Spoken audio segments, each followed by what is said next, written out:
Assalamualaikum warahmatullahi wabarakatuh. Selamat datang kembali atau selamat bertemu kembali kepada siswa dan siswi Men1 Banjarmasin kelas 11 agama.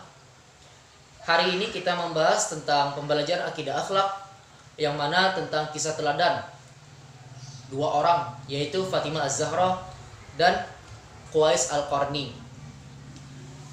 Jadi Fatimah Az-Zahra ini adalah seorang putri dari baginda Nabi Muhammad SAW dan juga seorang putri dari Siti Khadijah, istri dari Rasulullah SAW.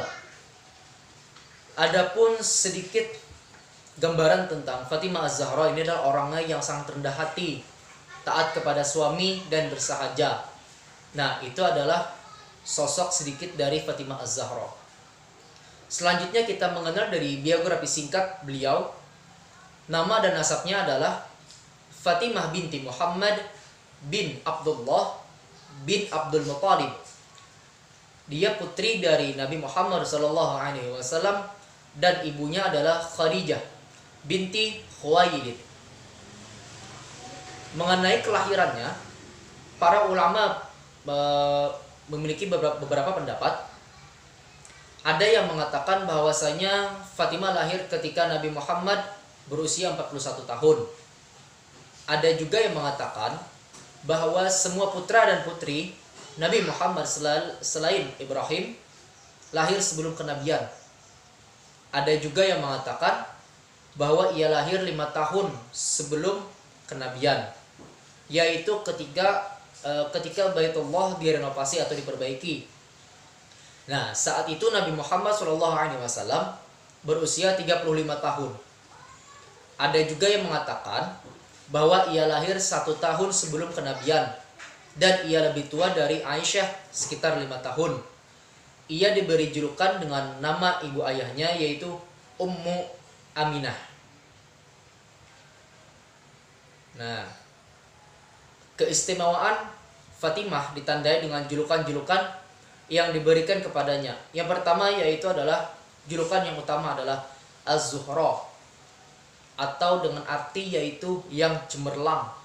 Jadi Fatimah Az-Zahra ini adalah seorang perempuan yang sangatlah cerdas, pandai, pintar, cemerlang. Selanjutnya yaitu Batul atau perawan. Nah, jadi dia adalah wanita yang sangat terjaga dirinya, baik dari hati maupun dirinya tersebut. Selanjutnya yaitu Kanis atau terpelihara, karena dia adalah putri dari seorang manusia yang sangat mulia, yaitu anak dari Rasulullah SAW.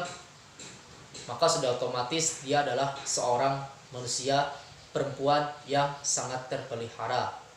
Selanjutnya yaitu At-Tahirah, atau yang artinya yang suci. Jadi wanita yang suci yaitu adalah Fatimah Az-Zahra. Dia adalah seorang wanita yang suci, yang terjaga, yang terpelihara, yang cemerlang.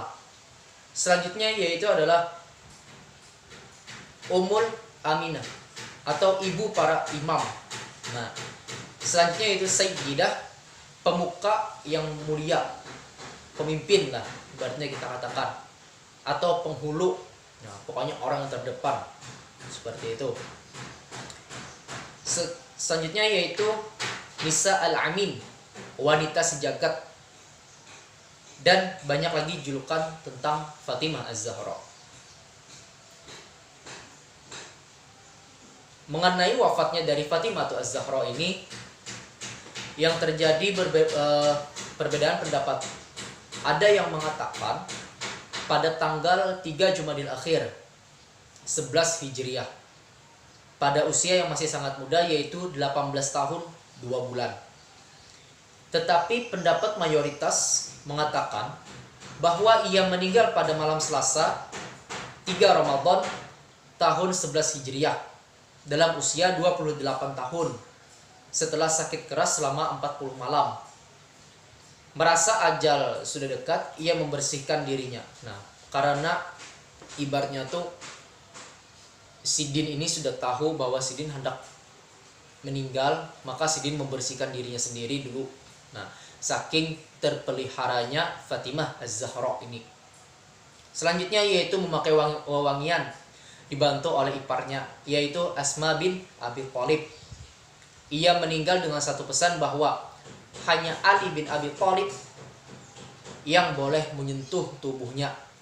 Untuk itu yang memandikan dan mengkafani ada Fatimah sewaktu meninggal dunia adalah Ali bin Abi Thalib, dan Ali pula yang menguburkannya bersama Hasan bin Husain pada tengah malam dan dimakamkan di pemakaman Al-Baqi.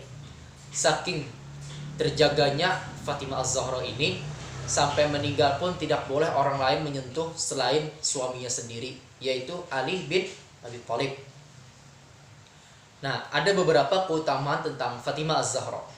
Rasulullah SAW bersabda, Fatimah ada sebagian daripadaku. Barang siapa yang ragu terhadapnya, berarti ragu terhadapku, dan membohonginya adalah membohongi diriku, ujar Rasulullah.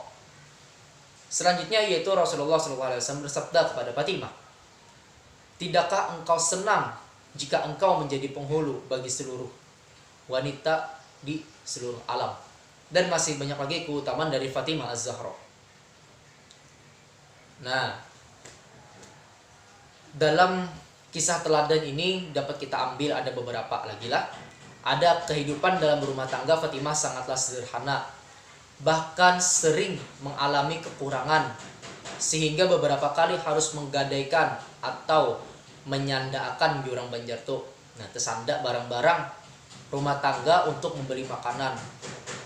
Nah, lamun wayah ini sudah banyak berkelebihan kita.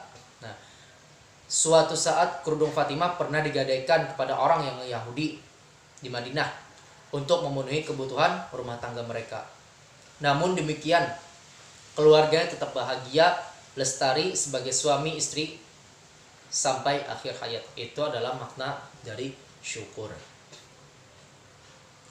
Selanjutnya yaitu kisah teladan yang kedua, yaitu tentang Uwais Al-Qarni. Nah, Uwais Al-Qarni, oke, kita sedikit menceritakan tentang biografi singkat dari kisah Uwais Al-Qarni ini. Uwais Al-Qarni adalah penduduk Yaman, daerah Qarn, dari kabilah Murad.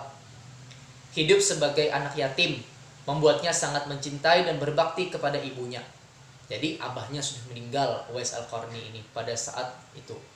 Jadi dia tinggal hanya kepada mamanya atau ibunya.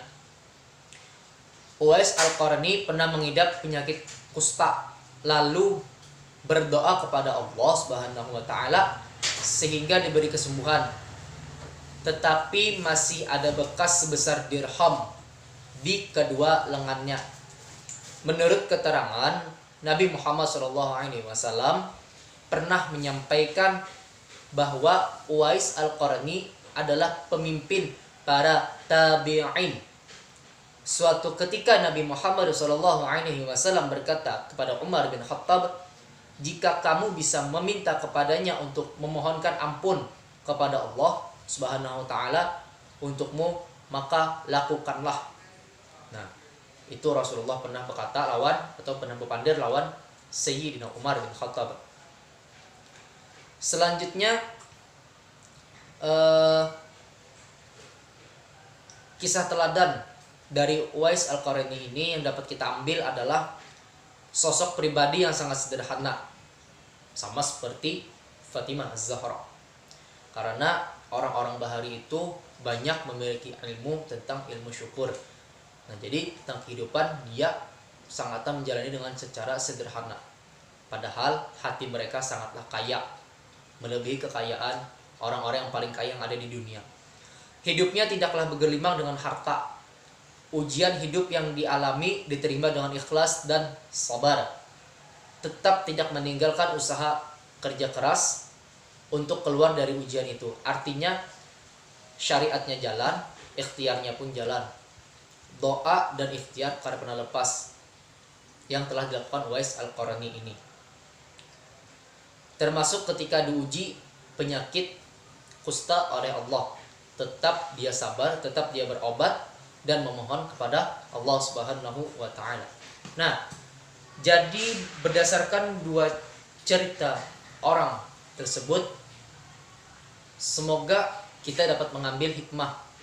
Nah, jadi sebelumnya kan tadi sebelum mulai pembelajaran Bapak belum menyampaikan tujuan pembelajaran. Nah, jadi tujuan pembelajaran kita tentang mengetahui dua orang ini antara Fatimah Az-Zahra dengan Qais Al-Qarni, yaitu siswa dan siswi diharapkan setidak-tidaknya mampu memiliki sifat ikhlas dan sabar dan sederhana dalam kehidupan sehari-hari di dalam dunia ini, dan juga tidak pernah lepas dari usaha, ikhtiar, dan doa. Nah, itu adalah yang paling penting. Jadi tujuan pembelajaran kita adalah seperti itu.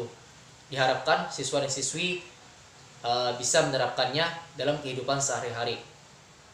Mungkin itu saja yang dapat bisa Bapak sampaikan dalam pembelajaran kali ini. Salah dan khilaf Bapak mohon maaf apabila terjadi penyampaian yang kurang atau berlebihan atau tidak sepemikiran dengan kalian. Bapak mohon maaf apabila terjadi kekhilafan. Terima kasih atas perhatiannya. Kita ucapkan dalam penutup pembelajaran ini dengan hamdalah. Alhamdulillahirabbil alamin. Wassalamualaikum warahmatullahi wabarakatuh.